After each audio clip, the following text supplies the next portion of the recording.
The Orange and Blue look for a bounce-back performance against the Tampa Bay Lightning on a Saturday night in the spring. We get you set for the Oilers and the Lightning right here on the GCL Diesel Oil Stream pregame show. Good evening, everybody. Tom Gazzola with you alongside Shawn, Belle, and Benny Thomson coming at you from the EST Satellite Studios in downtown Edmonton. Belle's at his satellite studio, and then Benny Thomson back at EST Global HQ. Of course, you can join the conversation. Text us 780-218-9999. Hop into the nasty chat over on YouTube. And of course, GCL Diesel, providers of the best diesel engine components around, from turbochargers to injectors, fuel pumps to sensors. They are the critical engine component experts, proud to serve Edmonton and Northern Alberta for over 50 years. Gentlemen, good evening. How are we doing tonight? We had a great Hello Hockey. We had a nice lunch together, and we're ready to go for the pregame show. I'm doing fantastic. How are you doing? Did you get a nice little nap in? Yeah, I did. Thank you. Oh, I did too, man. Did you? Nice work, boys. I didn't. Wow. Really? Chasing kids? Yeah. I was chasing kids, and then I tried to doze off, and my daughter started screaming at me, "Daddy, get up!" She's like, "Daddy, GCL Diesel Oil Stream pre- and post-game show coming up." Smart girl. Evie knows. Evie knows. She knows. She's ready to go. Yeah, she's ready to rock. Hopefully the Oilers are too after an interesting Thursday night against the Florida Panthers. One where we were wondering what Chris Knobloch was talking about post-game. And even yesterday around the studio, we're sitting there going, what was that all about? So we'll see if they show up against the Lightning tonight. Edmonton, 34-27-9. Tampa, 42-21-4. Belzy. I mean, you and I talked about a little bit with Benny on Hello Hockey, but if you didn't catch it earlier this morning, like, what did you make of the game on Thursday? What did you make of Chris Knobloch's post-game availability? It was very, very interesting. See, I still haven't seen his post-game.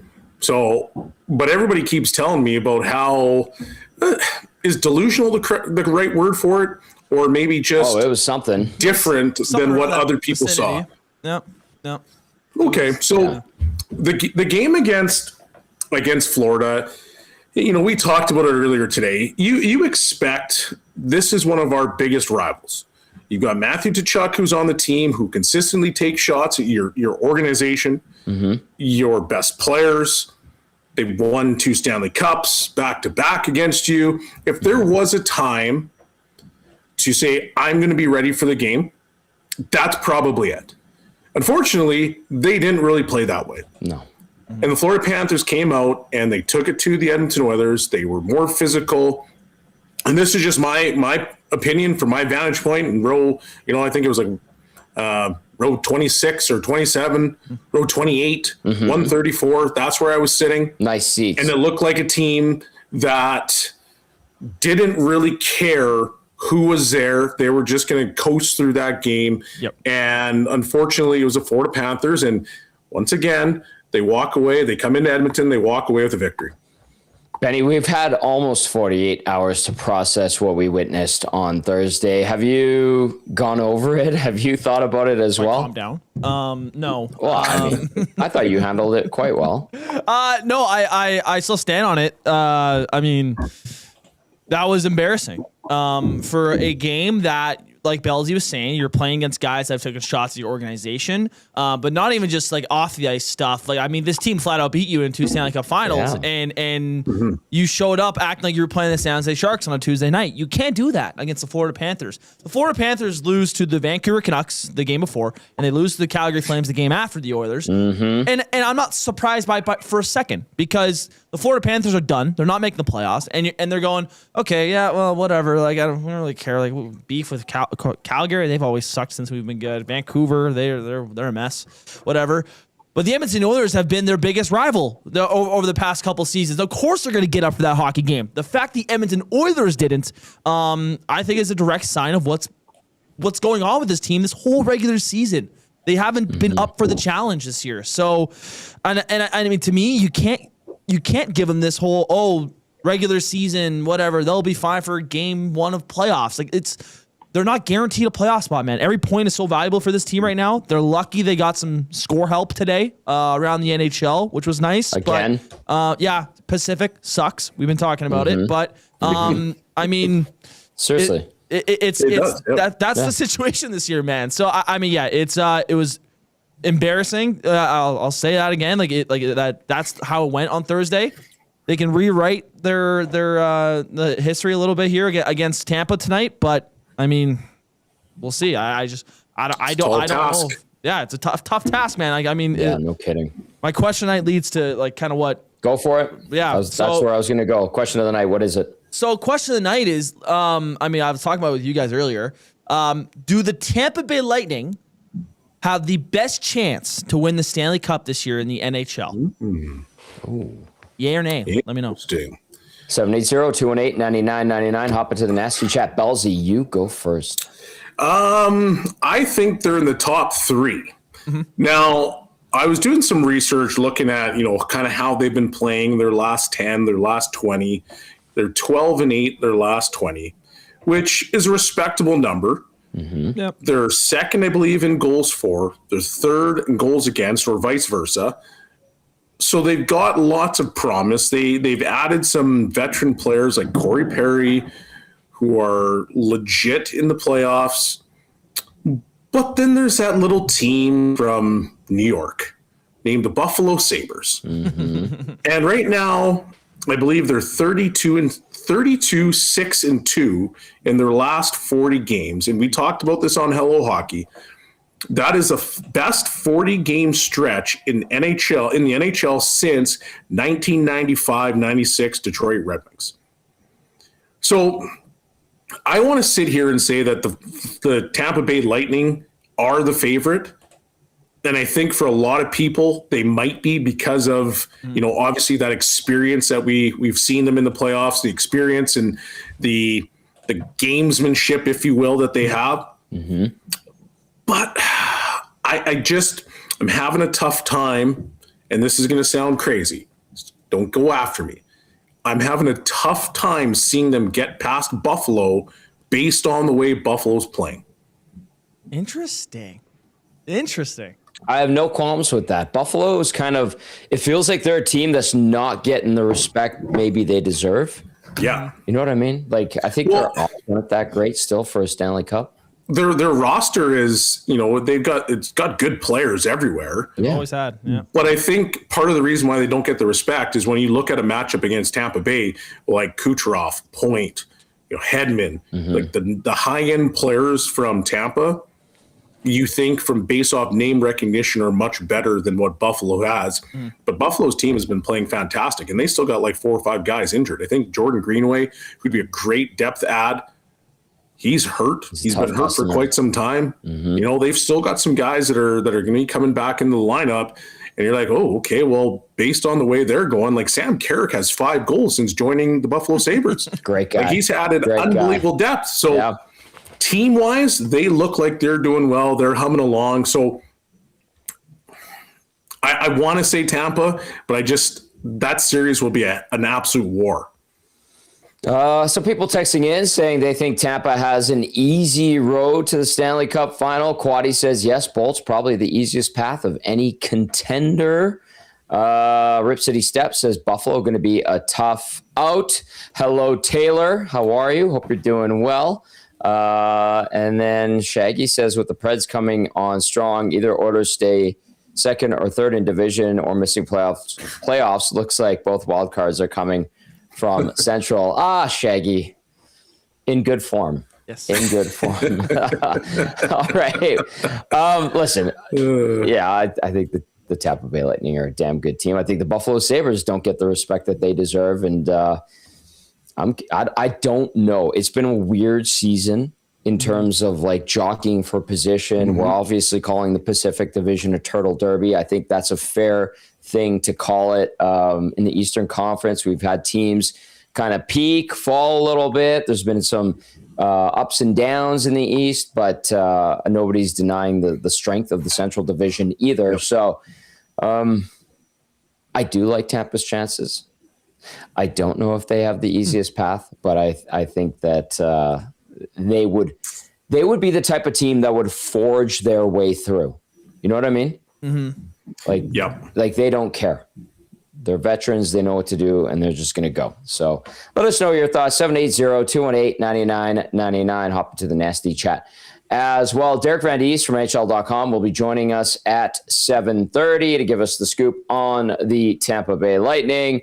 Let's get to your starting lineups and your injury report for the Oilers this evening. Here's what we're expecting. McDavid between Savoy and Hyman. Nugent-Hopkins between Podkolzin and Kapanen. Jason Dickinson between Max Jones and Jack Roslovic.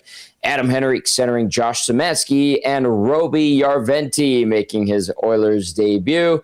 He has played a few NHL games with the Ottawa Senators. He was traded for Xavier Bargot. That's where the Oilers got him. Tore up his knee, missed pretty much all of last season. Down on the blue line, you got Matthias Ekholm with Evan Bouchard, Darnell Nurse with Connor Murphy, Jake Wallman with Spencer Stasny. As for the Lightning, here's what we're anticipating from them. And if we see any changes during warm-up, we'll let you know. Sorelli between Hagel and Kucherov. Braden Point between Goncalves and Gensel. Yanni Gourde centering Gergensons and Pontus Holmberg. Then Nick Paul with Corey Perry and Oliver Bjorkstrand. On defense for the Lightning, Darren Radish with J.J. Moser. Ryan McDonough with Eric Chernak. Emil Lilleberg with Charles-Edouard Dastou. And that is who will be going for the Lightning. As for your Say the Reed Sport Medicine Injury Report, Connor McDavid's got a team of specialists. You've got a bag of frozen peas. Get the same locker room approach. Trusted by the best in the game at Say the Reed Sport Medicine. Book your assessment today, www.saythereedsportmed.ca, or call 780-460-9977. He is back in Germany. He's doing television hits at soccer matches on the pitch. Leon Draisaitl, LTIR, lower body.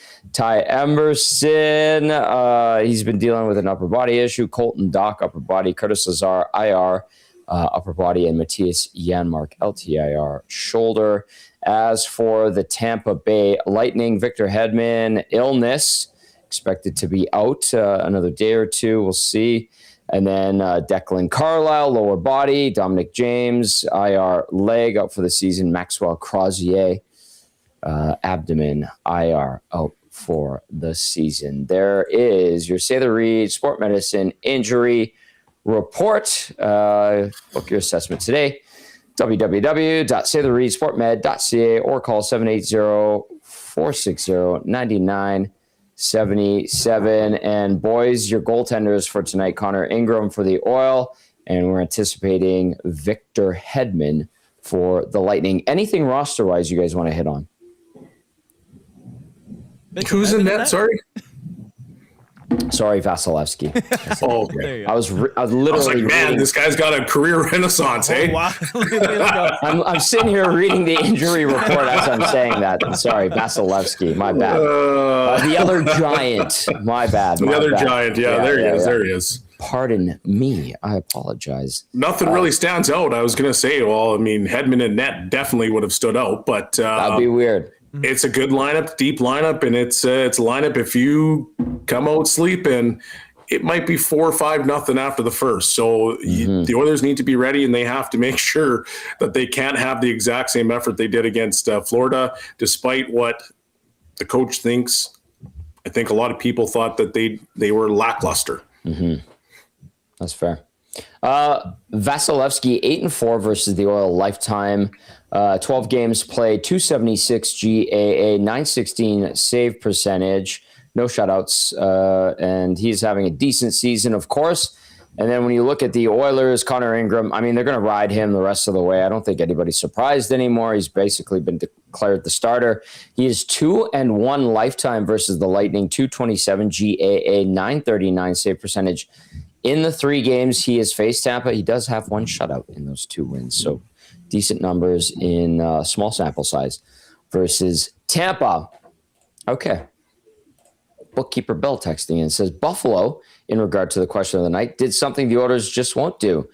The Sabres went from a top off the rush offense and bottom off the rush against, and are now a bottom off the rush and offense and top rush chances against team since December 1st.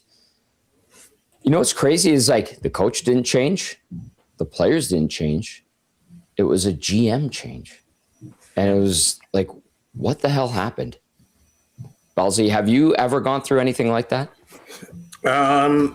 Not to this extent. I mean, coaches come and go and GMs come and go. I haven't really have had to deal with that, but anytime somebody gets fired in the organization, it's a wake-up call for basically everybody. And I mean, we've seen it here in the city where, the Oilers they've struggled to come out of the gates and coaches got fired. Then all of a sudden they're one of the hottest teams in the NHL. So sometimes you need a bit of a wake-up call to get you out of your funk. This, however, is a much different situation. So wild. It's wild. It's, we talked about a culture starts from the top down. And, maybe that's all they needed was just a little bit of a kick in the pants to get it going. It has worked in Buffalo, that's for sure. Tampa continues to be strong once again. No surprise there. All right, let's dive into Game Changers, brought to you as always by Damon Bunting Real Estate. Damon Bunting, a consistent top-producing realtor in the greater Edmonton area for almost 20 years. He and his team would love to help you find that right home or make the move from your current home. Check him out, DamonBunting.com, or visit his Instagram at Damon Bunting Real Estate. Bellsy, number one, Lightning Strikes. Lightning Strikes. This is a dangerous hockey team.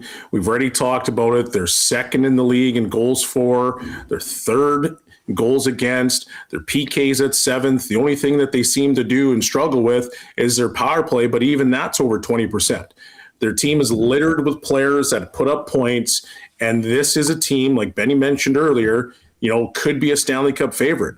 If you don't show up, this could be a long night. This is a very, very talented team, and despite what their record is in the last 10, which is 4-6, you need to be ready because the Tampa Bay Lightning are a team that they can play feisty, they can play skill, they can play any way that you want and come out ahead. So this is a very, very big test for the Oilers, especially for a team that's looking to stay in the hunt for the division title and to keep teams away from them, some of those wild card teams like we talked about that are starting to chase. So the Oilers need this game. They can't come into it and just say, okay, like we're going to sleepwalk through this and hope for the best or hope that somebody helps us.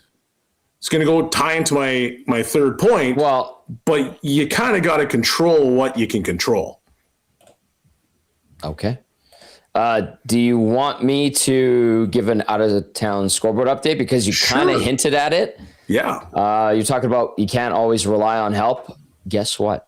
They got a lot of help tonight. Yep. They got a lot of help on the out-of-town scoreboard. Nashville 4-1 over Vegas. That helps. And then if you can win tonight, that keeps the Golden Knights even further behind. The Buffalo Sabres, who we've talked about a little bit on this show, 4-1 winners over LA. Philly, a 4-1 win over San Jose. Columbus, 5-2 over Seattle. And then you got St. Louis, Vancouver, whatever, 2-0 or 2-1, pardon me. 10 minutes left in the third. The Blues lead that one. And then the Oilers welcome in the Lightning, part of an 11-game Saturday in the National Hockey League. So I know you don't want to always count on help from out-of-town scoreboard watching, but they got it tonight. So we'll see if they can take advantage. It's not going to be easy against the Tampa Bay Lightning. Okay, so point number one of Game Changers was Lightning Strikes. Point number two, Bellsy, life without Dry. There he was back in Germany watching soccer matches on TV. It's a hard life without Dry because he's one of those guys that you can count on to score goals. He's one of those guys that, for the most part, he'll drag you into the fight. I know there's games where he's got bad body language and he's a little bit lackluster. But I don't know if there's a guy that's more competitive on that team than Leon Draisaitl. He is a big game player, and he scores tons of clutch goals for the Oilers. The problem is that over the course of the year, we've seen not a downright refusal, but we've just seen a bit of an unwillingness to play some of the bottom end guys in the roster. And we need to go nuclear. We need to go nuclear. Well, guess what? Now you can't. Now you need to see what your roster's like. You need to see the likes of Savoy's. What can he do? Can he put up points? He's been playing well. What's going to happen with Dickinson? Can he chip in offensively. I know that he's been brought in here to be a really solid lockdown third line center, but you're going to need more guys to step up, because when you lose one of the best players in the game, everybody's got to do a little bit more to make sure that you can continue, going in the right direction. Because if you don't, look out. Mm-hmm. Benny, anything you want to hop on with? Yeah, we saw the two polar opposite games without Draisaitl versus the Sharks and then versus the Panthers. The Sharks, 13 out of your 18 skaters get a point. And then versus the Panthers, obviously, they get shut out. Now, the Panthers game, they rolled pretty much every line. Frederick was the lowest time on ice at 9:03, and he missed the whole third period. Which is, those are the minutes he usually plays when he's healthy. He plays the full game. So I think Knobloch is obviously forced to trust his players, and he saw the benefits of that against San Jose. Now, I think it's a little ridiculous to expect that 13 of your 18 skaters can get points. But if there could be a little bit of a happy medium, right? Like, you're going to expect, if the Oilers are going to win a hockey game, I think every game Connor McDavid hasn't had a point this season, the Oilers have lost. And that's a problem. Exactly, right? So, to me, I can't see a world where the Oilers are playing the Tampa Bay Lightning tonight. McDavid goes pointless, and the Oilers win the game. So you need Connor to step up tonight. Puck was bouncing on him against the Panthers. I thought he had looks, but just it wasn't going for him. If Connor can have a little bit of a night, but also just provide some depth scoring with him, man, just get some bottom six help like they did against San Jose, they have a much better chance of winning the game tonight. But when Dry got hurt, I think a lot of us called it. It could be a blessing in the skies where you get to see who has that extra gear at this time of year, and if you can get some confidence going for some of these guys on this team heading into the playoffs, it may benefit this team. So let's see if that confidence gets built up a little bit more tonight against Tampa, because it probably got shot down a little bit against Florida. I completely agree with you, Benny, because the thing is that if you can get some guys to catch a bit of lightning in a bottle and start to play, you don't know what could happen with this other team going into the playoffs. Yep. Because, hey, if you look at the division, there's not really a team that you're I'm terrified of that team. And if you can get out of the division, well, now you're in the Western Conference Finals. So you're right. This could be a blessing in disguise, because if you get more guys start to pull on that rope and pull in the right direction, and then you insert Dry back into it, well, now you've got a team that's starting to roll, a more complete team, as opposed to, hey, we're just going to roll with our top two guys and hope that they can get us through all of it. You need the Savoys, you need the Roslovics, you need the Nugent Hopkins, you need the Dickinsons, and you need the Szymanskis to start to pick up their game to play. All right, I'm going to read this from the inbox, 780-218-9999. It's from Shawn. Shawn says, Germany has the best innovative treatments, often focused on approaches like platelet-rich plasma treatment or stem cell therapy to avoid surgery, manage pain, and speed up recovery. Elite players like Austin Matthews, Christian McCaffrey, Peyton Manning, and Ronaldo have gone there for treatment. Might as well catch some football while you're at it. Belzy, you are no stranger to Germany. Lots of great discipline, great beers, and medicine, I'm sure, is pretty good there too. The medicine's pretty good, and there's a lot of they're quite advanced in some of the stuff that they do. And yes, there's been a plethora of players, athletes that have gone over there to kind of help with recovery time. So it's no surprise that he went as well. And I hope it works and he gets back here quickly, because the Oilers need him. Yes, they do. All right, that was point number 2 of Game Changers in regard to life without Dry. Let's get to point number 3 with Belzy. Control your own fate, Belzy. Control your own fate. Basically, show up to the rink with a bit of a snarl on your face, ready to play. Because the Oilers all they need is for them to go out and capitalize on the opportunities that they have. Right now, yes, they got help today, but you can't consistently rely on somebody else helping you out by losing a game. You go out and what is it? You go 8-4. Well, you're probably going to secure yourself a playoff spot. Yeah. If you go 8-4, you never know. You might even win the division. I think you will. I think that's how this division is. I think you go 8-4, you win the division.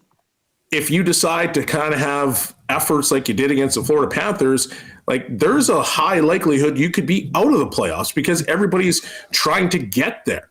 And so for the Oilers, it's all about controlling their own fate, their own destiny, whatever you want to call it.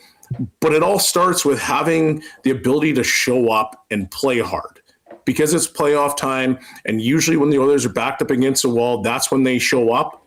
And right now, I'm not going to say that they're backed up against a wall, but it's getting close. And it's time. If you're going to push now, now is the time. It's now or never. So for me, just control your own fate by coming out and playing the right way, not giving up anything for free. Like just every cliche, every detail that you possibly can go with, have some success on your own and feel good about yourself going into the playoffs. Yeah. I know we talked about it a little bit. I know we talked about it a little bit this morning. I know we talked about it a little bit yesterday. Do you feel good about the Oilers in this game today? Because I think collectively we, quote unquote, shouldn't. But because it's the Oilers, they will probably have a good result against all odds. I don't know. I honestly don't. And I can't give you an answer one way or the other because I've tried to be optimistic about, okay, like it's the Tampa Bay Lightning. You got to rise to the occasion. This is going to be a big matchup. You know, they've got superstars on the other side, superstars on our side. You'd expect the matchup to be like, oh, man, this is going to be a great game. Yeah. But we've seen so many laid eggs that it's hard for me to sit there and be like, man, I can't wait for this game. Yeah. Because it's going to be a high scoring affair, or it's going to be back and forth, or it's going to be physical. Like there's going to be something where it captivates all of us. I'm not sure if that will actually happen. I think Nixon 3200 in the Nast chat summarizes it perfectly. Will be a statement game one way or another. That to me is I 100% agree with that. The Oilers could come out and they win. They beat Tampa Bay Lightning. We're talking about, oh, great, good win for the Oilers. Okay, they answered after a pretty putrid effort against Florida. Awesome, like good for them. Okay, yeah, they're starting to turn things around, but also like Tom was saying, shouldn't be shocking. The Oilers kind of do this here throughout the season. But if they lose tonight, man, especially like the way they did against Florida, I mean, man, it's cause for concern. Yeah, absolutely. To me, like. If you're winning tonight, I think we could be talking about a possible Pacific Division win. If they lose tonight, we're sitting here talking about, are they going to make playoffs? Like that's the difference of tone the post-game show will have, depending on the result tonight. Well said. All right, Bellsy, great stuff as always. Look forward to seeing you on the post-game show. That is Game Changers with Shawn Belle, brought to you by Damon Bunting Real Estate. Damon Bunting, now with the agency. Bellsy, see you in a bit. See you in a bit. All right. As we progress through the GCL Diesel Oil Stream pregame show, we want to hear from you. 780-218-9999. Hop into the nasty chat as well. I want to see a couple of texts here. Huntorio Moms texting in says, TG, Oilers need to find a young rat to grow with their lineup. They need an instigator, in my opinion, a Ridley Gregg type guy who can play but drives the other team nuts. This is a vital part of a winning team, in my opinion. That's from Huntorio Mums. Yes. I know the Oilers. Are you going to say Connor Clattenburg? Correct. Or Colton Dach? Well, I guess both. But to me, Colton Dach is more of a physical presence. And yeah, he was getting the face of some guys when he was playing all that. I was really happy with what I saw with him. He kind of surprised me a little bit. But I think what I'm gauging off of that text of what he's wanting for, I think Connor Clattenburg would be more what fits the criteria. Now, I don't like everyone's screaming for Clattenburg to get a look here, and I understand it. Don't get me wrong; like he brings some identity to this team and some snarl. But I do wonder about his play.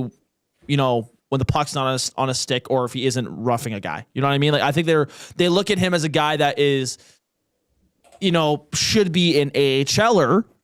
But his physical stat, like the way he plays the game, gives him a look in the NHL. So I mean, I don't know. I guess let's see. But in the end, either or Colton Dach or Connor Clattenburg, if they can turn into some regular NHLers, that'd be very nice for this team because they're missing something for sure. Give him some time. Yeah. But Ontario Momes, I don't disagree with Ontario Momes' point. You need an agitator, and we've seen an emphasis on the Oilers roster.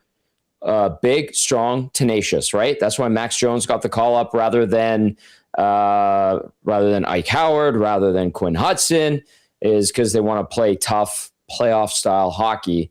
And I think that's also why Roby Arventi got called up as well. All right. Keep those texts coming in, 780-218-9999. Hop into the nasty chat.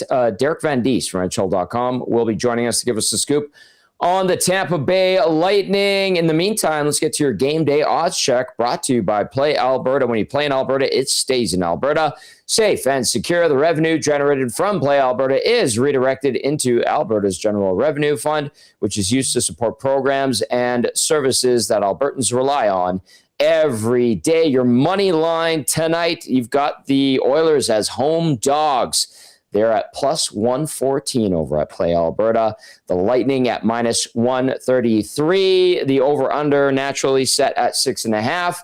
The over at minus 147. The under at plus 110. If you're going to put a little sprinkle on there, please ensure that you're using your game sense. That is the Game Day Odds Check, brought to you by Play Alberta, presenting sponsor of Edmonton Sports Talk.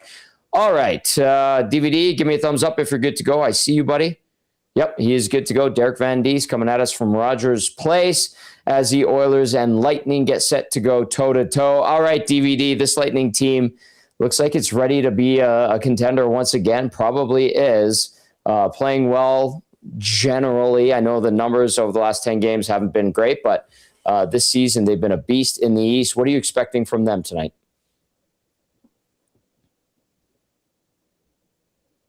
Can you hear me? Are you muted?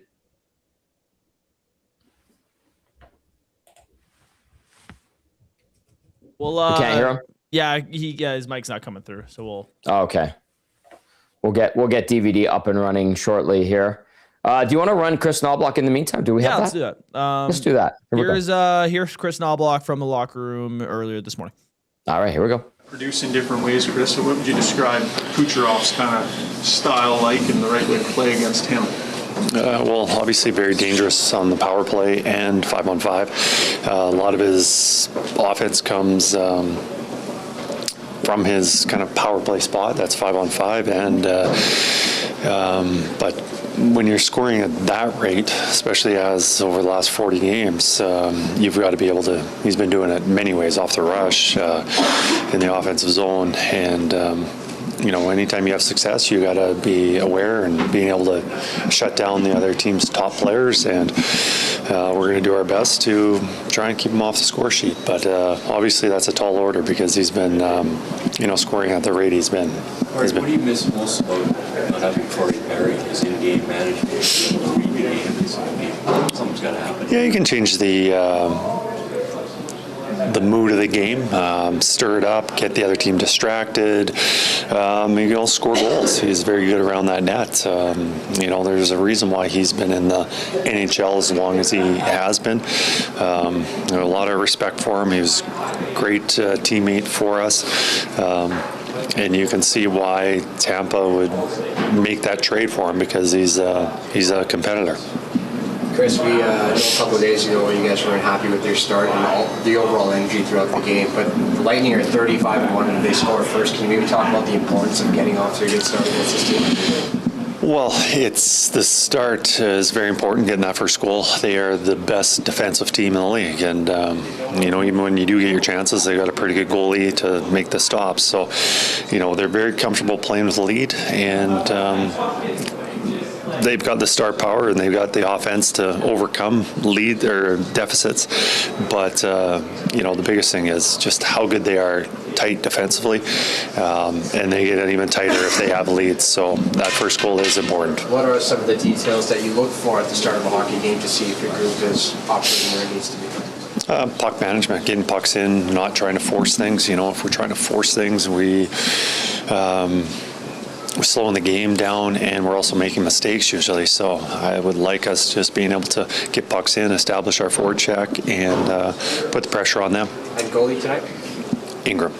Chris, regarding Leon, is he around? Do you see him? I just want him involved, but I wonder what the first few days are like after a fairly serious injury that's going to put him on the sideline. Yes, obviously that's a big difficult thing for him. He's getting his treatments. He's getting the attention that he needs to, and we'll hopefully have him on the ice in a few weeks. But that's something that it's going to be a long process. It'll be a while before he's able to join the team on the ice. But I know he's been getting his treatments and getting stuff that needs to be done. Does a guy like him come to you and say, "I'm noticing this on the bar there, I'm noticing this, I'm noticing that"? He's got lots of time in his hand.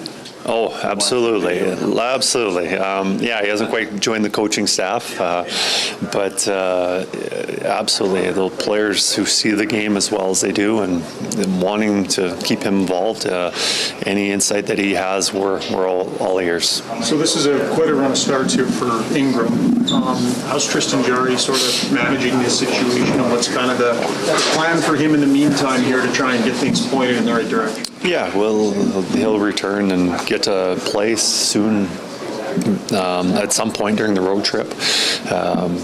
And I think he's had several good days of practices, and he's getting ready. I know him and Peter have been working on things to, improve his game. But I said this a long time ago that we're going to need both our goalies at some point, and we can't ride one guy throughout the year. And Jarry, we think, is a very capable goalie. Obviously getting his confidence is a very important thing. And he'll definitely be playing one, if not two games during that road trip. Not having Leon throws the Lions into a little bit of kind of anarchy. What's the challenge in, you want to finish the regular season with lines that feel like they're working and some chemistry and combinations that work, yet you drop him in and it kind of changes everything. So are you searching for things that will work even when Leon's back? Yeah, it would be nice to have things that work, but you can't look too far down the road, because you get Leon back, you could be losing one or two other guys. At this point of the year, we know lines that have worked, and try and keep those guys together as much as we can, and having them also in their chairs, and meaning they're have the responsibilities that they're usually accustomed to having, and that's something they can excel at. So, I would like to say that when Leon comes back, this is what we're going to have, but I think that's too far down the road, because there's so many things that you can't predict. How about the defense pairs other than Bouchard and Thomson? Still going to rotate, see what works there? We've been pretty consistent with the Murphy and Nurse pairing.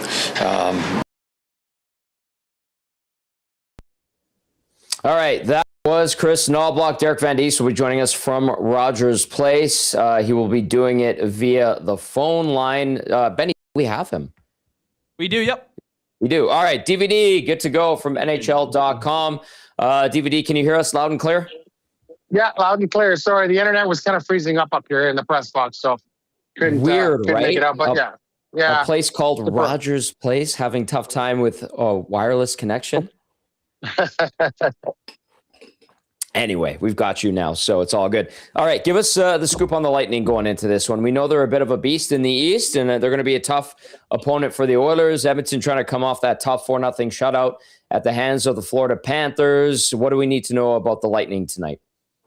Well, there's two different types of dangerous opponents. There's the one that are chasing a playoff spot and have nothing to lose, so go out there and just play hard, and wherever the chips fall, they fall. So you look at that.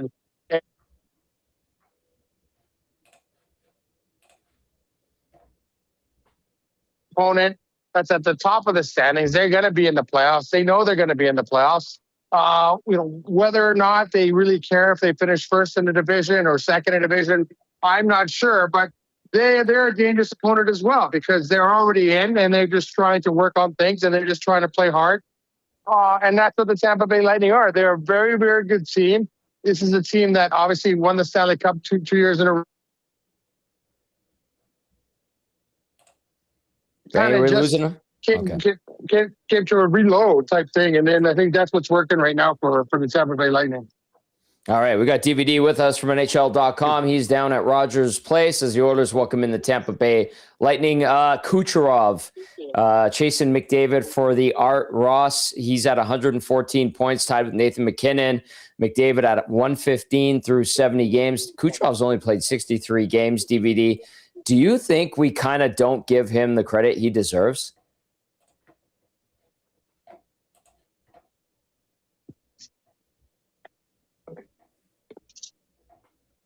DVD, you there? Yeah, I'm really sorry, guys. I guess the phone went very well either. Yeah, Kucherov. I talked to John Cooper about him this morning, and he pretty much said that Kucherov kind of like everyone else on the team struggled early on in the season. And then as the season went on, he got better and better. And I think right now he's kind of on a bit of a hot streak. So I think it's a reflection of the team, said Cooper. It's basically one of those things when the team's playing well, it's because he's playing well. And the team's not playing well, it's probably because he's not playing well. But I think he lifts everyone else. He's a very dangerous guy. And another thing John Cooper said this morning is that him and McDavid, the top two goal scorers in the league, but they're completely opposite type of players in the way they get their points. And I think McDavid is more dynamic, uses speed. Kucherov is a bit more cagey, gets into the tough areas, and scores goals that way. So, yeah, it's going to be an interesting matchup here tonight. Both players playing really well. McDavid hasn't scored a lot of goals, actually. He's been stuck on 398 goals for his career for a while now. He's passing the puck a lot, but you got to wonder with Leon Draisaitl out whether he's going to kind of take an onus on himself to shoot the puck a little bit more. But Kucherov's not afraid to shoot the puck. He's a guy that likes to rack up the points, and he's playing really well right now. That's another reason, I guess, for the Oilers to be a little worried here tonight with Tampa Bay Lightning in town. All right, DVD. The Lightning reacquire Corey Perry. He's got 31 points in 57 games this season. I don't want to be that guy, but I'm going to say, how much do the Oilers miss him, and what kind of addition do you think that is for Tampa to get Corey Perry back? Well, I think it's a huge miss. And this is the guy that you're almost guaranteed going to the finals with this guy. And there's a reason for that. It's not just a matter of him being lucky enough to be on 5 teams or 4 teams that have gone to the finals or whatever it has been. I think it's 5. It has been in the last few years. It's just he's that type of player. He's the type of player you need in the playoffs. He's the type of player that understands situations and knows when to get his nose dirty, knows when to back off, and knows how to get under players' skin. He's a great playoff performer, and the Oilers never replaced him. And whether they thought that Trent Frederick could fill that role or someone else could fill that role, they're not able to do it. And Corey Perry at 40 is having a better year now than he did last season. And when Tampa came calling, he obviously wanted to go back and play and take another run at a Stanley Cup. And I think that's one of the things is the reason he waived his no trade clause go to Tampa Bay, and he's fit in seamlessly. He was there for a couple of years. They know the system. John Cooper knows him very well. He knows a lot of guys in that room. And yeah, the Oilers miss him. And I don't know what the discussions were when it comes to price point and things like that. But yeah, that's something that if you're going to let a guy like that walk, that was such a huge contributor to your Stanley Cup run the past 2 seasons, you got to be able to you'll be able to replace him. And the Oilers haven't been able to replace him. And let's be honest, Corey Perry, he's a unique individual. He's a unique player. He's been around the league for a long time for a lot of reasons. And he's a tough guy to replace. So you're not going to replace a guy like Corey Perry. And I think we're going to see that tonight. The intangibles that he does. It's not all about points and assists with him. It's all the little things that he does right. And that's why his teams keep going to the Stanley Cup final. Corey Perry and the Tampa Bay Lightning visiting the Edmonton Oilers. The Oilers closing out a 4-game homestand before they hit the road against Utah and Vegas Tuesday, Thursday. All right, DVD, the over-under at Play Alberta set at 6.5. I feel like there's going to be a lot of goals tonight. Are we going to have a fired-up Saturday night? What kind of game do you think we're going to get here? Well, I feel like there might be a lot of goals from one side. I don't know about the other side. Ooh. You took a 100-point player. You took a 100-point player out of one team. So that's a lot of offense to make up. And right now, the Oilers don't look like they have anyone to make up that offense. Jack Roslovic is trying to do his part. Nugent Hopkins is trying to do their part. Zach Hyman's trying to do his part. But after those four guys, what do you have? Like, they're not contributing. They're not playing very well. And I think that's what you need. In order to beat a team like this, you need third and fourth line contributions offensively. And the Oilers are just not getting them right now. And I think some of those guys, when's the last time Adam Henrique scored a goal? It's one of those things. These guys need to start contributing on the offensive side of the pucks. And if they're not, then the Oilers simply aren't going to succeed. You can't ride McDavid basically without Draisaitl in the lineup as well. And so I think some guys have to kind of look in the mirror and say, okay, you know what? I got to contribute. I got to step up offensively. I got to get out of my comfort zone a little bit here and try to help this team win hockey games. DVD, good stuff as always. Thanks for hopping on today. Appreciate it. And we'll talk to you in a little bit. Sounds good. Thanks for having me on. All right, Derek Van Dies, NHL.com, giving us the scoop on the Tampa Bay Lightning as the Oil go toe-to-toe with Tampa for the second and final time this season. Of course, these two teams met back on November 20th. Edmonton had a good game that night, lost 2-1. That was overtime. Do you remember Roslovic getting robbed by Vasilevsky? Yep, we had our client mixer here. We were having our client mixer. It was a great night. They were playing good. I was thinking social media wise, I had my phone out recording. And I was ready, if Oilers to win, we're gonna post it on social media, like, oh, look at this, our clients are happy and all that stuff that the Oilers won. And then I caught the live reaction to everyone seeing Roslovic get robbed by Vasilevsky and then going back down the other way. And who scored the overtime winner? Nick Paul? Was that who it is? Nick Paul. Remember, it was kind of a weird one. He tied it. Pinto? No, no. Who won it in overtime? Gensel. Oh, it was Gensel. It was Gensel. Yes. Yeah, that was quite the game. I know. It was. I mean, I remember that one because the Oilers actually played well, and Trent Frederick had the only goal for the Oilers. It was a snipe, from the high slot. I mean, it was. You hope the Oilers. I mean, if the Oilers can replicate that effort, I think I like their chance to win tonight. But Tampa's a damn good team, so we'll see how that goes now. Pinto plays for Ottawa. I don't know what I'm thinking. I was just watching them on my. Nick Paul is also Ottawa. I know. Yeah. My bad on that one. All right, 780-218-9999. Let's see what we got. Brandon from Windsor talking about Connor Clattenburg. I know it was Ontario Momes wanted somebody with some tenacity, a young guy that can be that type of guy that runs amok. And I know a lot of Oiler fans are hoping that it is Connor Clattenburg. And we saw some good signs in the few games he played, obviously injured and has been banged up for the last little while. Brandon from Windsor also chimes in and says Knobloch doesn't give young players chances either. I understand and agree. I think Knobloch is worried about A, wins and losses, and B, like his job. Yeah, honestly. Of course. Yeah, of course. On the young guy chance thing, 100%. It's so clear now that I've seen the recipe with however many young guys he's coached and brought through this Oilers team. He cares a lot about young guys being able to play defense. That to me, I think, is the number one thing with his trust. I wasn't working at the station at the time, but when Dylan Holloway was becoming a full-time NHLer, I was one of those guys sitting on this couch going, why is this kid not playing more? Like, he looked like a guy that could give you some secondary offense and a guy could be physical, do all that stuff. And eventually he didn't really get that opportunity until the playoffs where Warren Fogle wasn't producing and Ryan McLeod wasn't producing. They're we need a guy to step in and play a second line wing role. And I think Kane was hurt. And Dylan Holloway stepped up in a big way that playoff run. And so, I mean, you could take that. Holloway wasn't the best in his own end. So I think that's why he held him back. You see it with Ike Howard, Quinn Hudson when he's been up here. They're not fantastic defensive players. The only guy he has given his full trust to as a young guy has been Matt Savoy. And I think the reason why, I mean, you can see it. He's a very good defensive player. He's out there a PK1. And I think that with his defensive play, that has warranted him the opportunity to play with Connor McDavid with Leon Draisaitl being out. So I think that's his recipe. Is if with any young guy that's trying to make it onto his team, he needs to be able to play defense. I don't know whether you agree or disagree with Knobloch. That's the way I think he sees it. So we're seeing it with Matt Savoy here. Dave Minock texting in. What's up, Dave? Say hi to Twitter Mary. Says, who's Knobloch kidding about knowing which lines work? The lines were rolling against the Sharks. He changed them all up to a cluster mess against the Panthers. Yeah, a lot of us were wondering about that. Absolutely. Kyle texting in says, Pacific currently 0-5 tonight. Ugh. Maybe it goes 1-5. We shall see.